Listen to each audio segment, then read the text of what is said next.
যারা কাবাবটা খেতে পছন্দ করেন তাদের জন্য আজকে আমার রেসিপি টার্কিশ কাবাব। এই টার্কিশ কাবাবটা তৈরি করা কিন্তু খুবই সহজ। বাসায় থাকা অল্প কিছু মশলায় অল্প কিছু উপকরণে এই টার্কিশ কাবাবটা তৈরি করে নেওয়া যায়, আর খেতে হয় অসম্ভব মজার। চলুন আজ আমরা খুবই সহজ প্রসেসে টার্কিশ কাবাব তৈরি করি। টার্কিশ কাবাবটা তৈরি করার জন্য এখানে হাড় ছাড়া মুরগির মাংস নিয়েছি 700 গ্রামের মতো, আর মুরগির মাংসগুলোকে আমি এরকম একটু কিউব সাইজ করে কেটে নিয়েছি। এখন এই মাংসগুলোতে কিছু মশলা অ্যাড করব।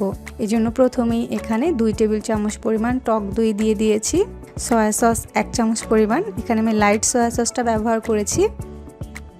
আদা রসুন বাটা একসাথে ছিল, ওইটা দিয়েছি 1 চামচের মতো। এখন এখানে দিয়ে দিচ্ছি 1.5 চামচের মতো তান্দুরি মশলা বা টিক্কা মশলা, যে কোনো একটা থাকলেই সেটা ব্যবহার করা যাবে। চিলি ফ্লেক্স দিয়েছি 1 চামচের মতো। ভাজা জিরার গুঁড়া দিয়ে দিয়েছি 1/2 চামচ, এখানে ভাজা জিরার গুঁড়াটাই ব্যবহার করতে হবে। গরম মশলার গুঁড়া দিয়ে দিয়েছি 1/4 চা চামচ, লবণ স্বাদ অনুযায়ী, গোলমরিচের গুঁড়া দিয়েছি 1 চামচের মতো।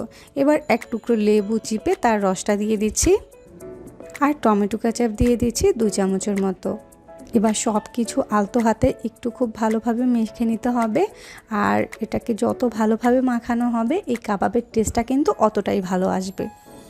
তো খুব ভালোভাবে মাখানো হয়ে গিয়েছে, আর এটাকে মেখে রেখে দিতে হবে 10 থেকে 15 মিনিটের মতো। হাতের কাছে সময় না থাকলে সাথেও এটা দিয়ে কাবাবটা তৈরি করে নেওয়া যাবে। এবার এখানে কিছু সাসলিক কাঠি নিয়েছি, আর কাঠিগুলোকে আধা ঘন্টা আগে আমি পানিতে ভিজিয়ে রেখেছিলাম। এবার কাবাবটা তৈরি করে নিচ্ছি। ঠিক একই প্রসেসে আমি সবগুলো কাবাব তৈরি করে নিব। এটা কিছুটা শিক কাবাবের মতো দেখতে, কিন্তু এর টেস্টটা আসলে অনেক বেশি ভালো আসে। তো আমার সবগুলো কাবাব তৈরি করা হয়ে গিয়েছে, এখন এগুলো ভাজতে চলে যাচ্ছি।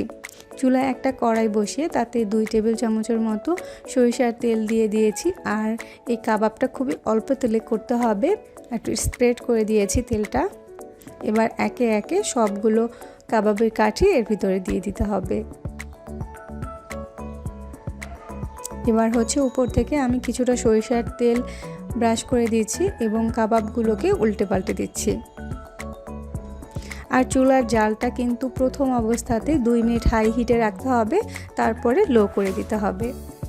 এবার উল্টো সাইডেও আমি সরিষার তেল ব্রাশ করে দিচ্ছি। কাবাবগুলোকে বারবার উল্টে পাল্টে এভাবে করে ভেজে নিতে হবে। আর নিচে যে মশলাগুলো লেগেছিল ওগুলোকেও আমি ব্রাশ দিয়ে উপরে স্প্রেড করে দিচ্ছি। তো এভাবে চুলার আঁচটাকে মিডিয়ামে রেখে আমি এই কাবাবগুলোকে ভেজে নিব যতক্ষণ না পর্যন্ত এতে একটা পোড়া পোড়া ভাব চলে আসছে।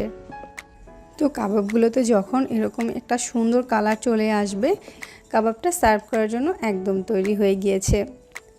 এখন এগুলোকে আমি চুলা থেকে তুলে নিচ্ছি। তো আমার কাবাবটা কিন্তু তৈরি হয়ে গিয়েছে, আর দেখলেন তো কত অল্প সময় কত সহজেই এই কাবাবটা তৈরি করে নেওয়া যায়। বাহিরের অস্বাস্থ্যসম্মত কাবাব না খেয়ে বাসায় যদি এরকম স্বাস্থ্যসম্মতভাবে তৈরি করা যায় তাহলে কিন্তু আর কোনো কথাই থাকে না। আশা করছি আজকে আমার এই সহজ টার্কিশ কাবাবের রেসিপিটা আপনাদের ভালো লেগেছে। ভালো লাগলে অবশ্যই আমার চ্যানেলটি সাবস্ক্রাইব করবেন এবং পেজে লাইক দিবেন, সাথে ফ্রেন্ডস অ্যান্ড ফ্যামিলিদের সাথে শেয়ার করবেন, আর ভিডিওতে অবশ্যই একটা লাইক দিবেন। আজকের মতো তাহলে বিদায় নিচ্ছি। আল্লাহ হাফেজ।